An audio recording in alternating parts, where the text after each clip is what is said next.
இந்த உலகத்துல நம்ம எல்லாருக்கும் ஒரு ஸ்டோரி இருக்கும். ஆனா சில ஸ்டோரிஸ் யாருக்கும் சொல்ல முடியாம மனசுக்குள்ளேயே புதைஞ்சிருக்கும்.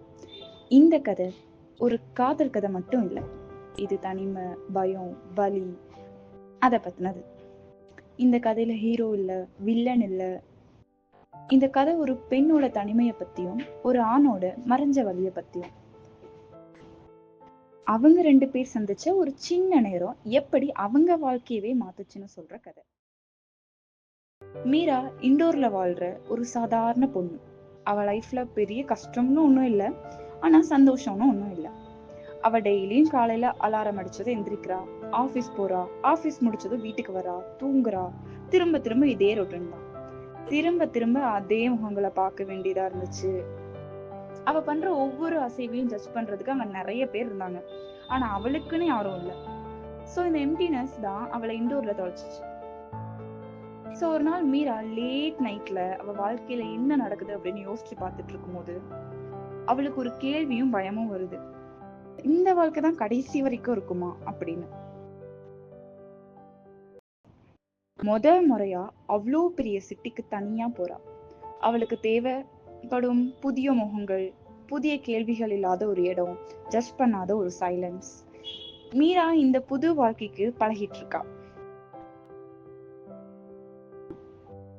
விவான் ஒரு சக்சஸ்ஃபுல் ரைட்டர், மோட்டிவேஷனல் ஸ்பீக்கர், ரொம்ப ஜோவியலான பர்சன்.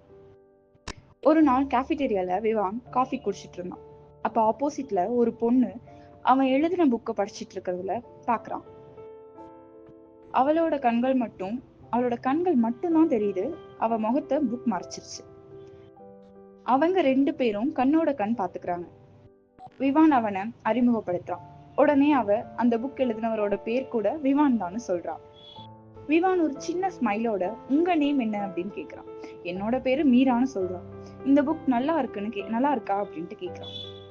மீரா அதுக்கு நான் இன்னும் ஃபுல்லா படிச்சு முடிக்கல, படிச்ச வரைக்கும் நல்லாதான் இருக்குன்னு சொல்றான். இந்த கான்வர்சேஷன் இதோட முடிஞ்சிடுச்சு. 2 பேரும் தனித்தனியா வெளியே போயிட்டாங்க. இவங்க 2 பேரும் அப்புறம் அடிக்கடி மீட் பண்ணிக்கிறாங்க அந்த காஃபி ஷாப்ல. மீராக்கு யாரோடையும் கிடைக்காத கேர் விவான்ட்ட கிடைக்குது. போக போக நெருக்கம் அதிகமாகுது, இடைவெளி குறையுது. விவான்ட்ட தான் கடந்து வந்த வழியும் பயமும் பத்தி பகிர்றா. மீரா தொலைஞ்ச அவளை விவான் மூலமா கண்டுபிடிச்சா. 2 பேரும் ரொம்ப க்ளோஸ் ஆறாங்க. விவானுக்கு ஒரு பயம் உண்டாகுது. இது வரைக்கும் விவான் ஒரு ஜோவியலான பர்சன், சார்மிங்கான ரைட்டர்ங்கிற ஃபேஸ் தான் வெளியே எல்லாத்துக்கும் தெரிஞ்சிருக்கும், இன்க்ளூட். ஸோ அவன் என்னதான் எல்லாத்துக்கும் முன்னாடி ஜோவியலா ஸ்ட்ராங்கா இருந்தாலும் அவனால வேற யாருக்கூடயும் ரொம்ப க்ளோஸா அட்டாச் ஆக முடியல. மீராவுக்கும் அதே பெயினை கொடுத்துருவோமோ அப்படின்ற ஒரு பயம். ஒரு நாள் அவன் முடிவெடுக்கிறான், மீராவை விட்டு பிரியலாம் அப்படின்னு சொல்லிட்டு. ஸோ மீரா கேட்கிறா, ஏன் மேல லவ் இல்லையா அப்படின்னு. உடனே விவான் சொல்றான், காதல் இல்லைன்னு சொல்லல, ஆனா காதல் இருக்கிறதுனாலதான் அப்படின்னு. இந்த கதை காதல் பத்தி மட்டும் இல்ல, இது தனிமை பத்தி, பயம் பத்தி, நம்ம யாருன்னு புரிஞ்சுக்கிற பயணம் பத்தி. மீரா ஒரு பொண்ணோட கதை. அவ தொலைஞ்ச இடத்துல அவ தன்னை தேடினா. விவான் ஒரு ஆணோட கதை. எல்லாருக்கும் ஸ்ட்ராங்கா தெரிஞ்ச அவன் உள்ளுக்குள்ள ரொம்ப ஃப்ராகைல், ரொம்ப உடைஞ்ச பர்சன். 2 பேரும் ஒருவரோட வாழ்க்கையில வந்தாங்க, நிரந்தரமா இல்ல, ஆனா தேவையான நேரத்துல. அவங்க காதல் சேர்ந்து வாழ சொல்லல, ஆனா தனியா நிக்க கத்து கொடுத்துச்சு. சில காதல் நம்ம வாழ்க்கையில இருந்துட்டு போகும், ஆனா அது நம்ம மனசுல ஒரு வெளிச்சத்தை விட்டுட்டு போகும். அந்த வெளிச்சம் தான் மீராவுக்கும் விவானுக்கும் கிடைச்சது. So the moral of the story, இந்த உலகத்துல யாருமே ரொம்ப சிம்பிள் இல்ல, யாரும் ரொம்ப ஸ்ட்ராங்கும் இல்ல.